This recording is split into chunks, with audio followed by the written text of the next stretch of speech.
Is it a sin for Christians to take medications?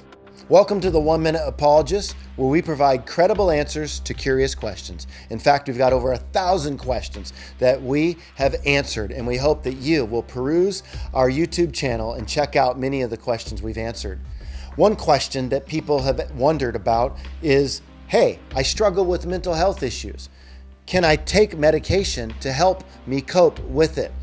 I have mentioned before that I too have struggled throughout my life with mental health issues, in particular anxiety my whole life and depression as I got older.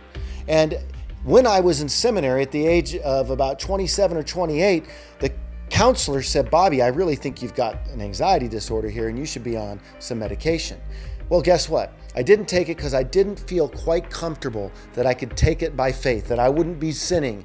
And why was that? Because some of the messages and the stereotypes and the stigma of what I had learned as a Christian from other people. Oh, don't short circuit the battle. You got to fight it. And I'd say medication should always be a last resort. And it should be something obvious that's talked about with your doctor, who would be the one to prescribe it. But it's not a first resort. We should assess ourselves. Like, am I struggling with guilt from a sin that's unconfessed? Are there unprocessed traumas in my life? Is my diet contributing to some of this? Like it's just overindulging in sugars? Am I lacking in exercise? Is this just a seasonal test? And if you kind of go through some of these questions and you go, man, I'm still overwhelmed and it's none of those things. But my emotions don't correspond to reality. Like I feel things so much bigger than life really presents itself. Then it could be that a doctor might suggest some medication, as would happen to me later in life when I was ready to have basically a rope tied around my neck because I could no longer hardly cope. And I had a wise counselor say, Bobby, when you take medication, it's kind of like you're out in the middle of a lake and you're drowning. And without medication, you just feel like you're going to sink. You can't get to shore. All medication's going to do is throw you a life vest so that you can muster up the strength to go to shore.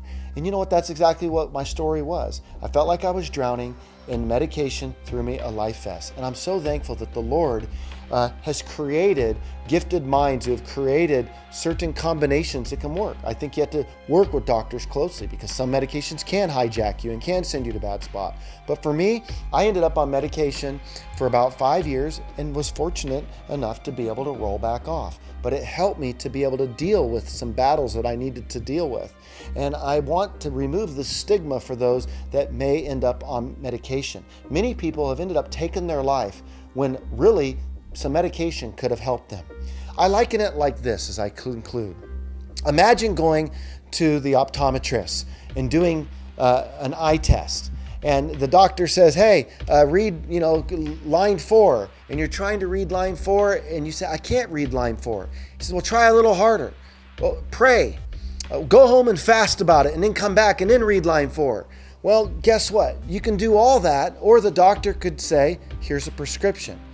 I don't feel any more guilty if my eyes really are bad, where some brains don't produce dopamine, they're not getting some of the chemicals that are needed, and medication can come alongside to help. I don't feel any worse for taking medicine than I do putting on glasses to help me with my bad eyesight. Or for somebody who might need to take blood pressure pills to help them with their high blood pressure.